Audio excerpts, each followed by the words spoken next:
Hi guys, good evening. So magagabi na no guys. So time to cook our dinner. So today's video, magluluto lang po tayo ng simpleng potahe. So magigisa lang tayo ng toge. No? So we have toge, yung bean sprout natin. Maglalagay lang ako ng konting carrots. So meron tayong bawang, sibuyas at saka isang nor cubes. So, ang isasawb natin ay itong baboy, guys. Karne ng baboy. Yan. Yan. Papalabasin lang natin ng konti yung kanyang mantika. At hahayaan natin medyo mag-brownish.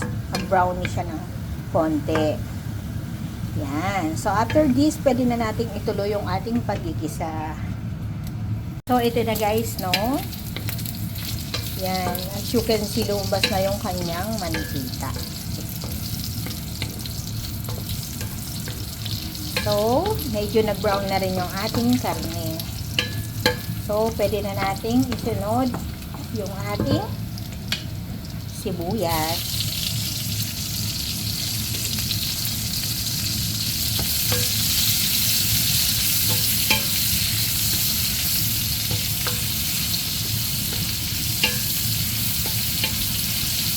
Ayan.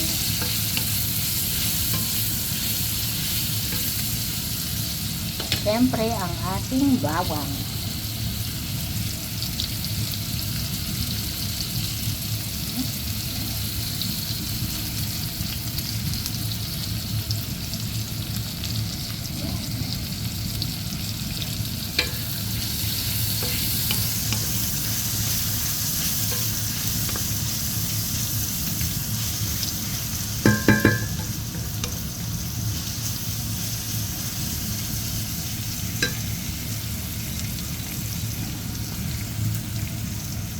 So, ito na siya no guys. So, pwede na tayong mag-add ng paminta. Yan.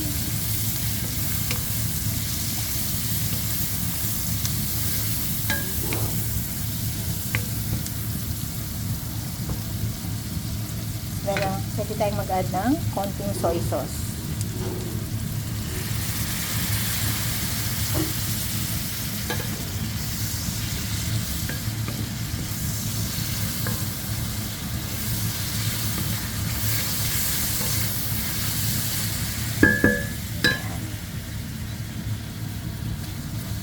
Mag-a-add din tayo ng konting oyster sauce. Konti lang. Yun.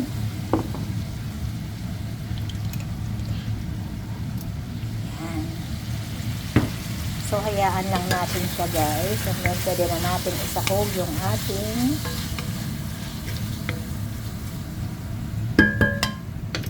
yan. Sabay-sabay na to, no guys? Yan. Yung ating bean sprout at saka carrots. Yan. So, hindi na ako maglalagay ng tubig dito guys. Ganito lang yan. Gusto ko kasi yung parang ano siya, stir fry. Yan.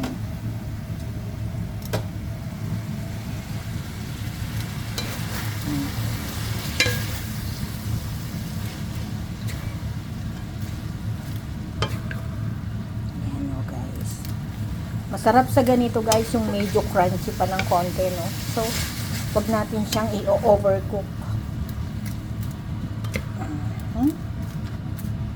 Yan.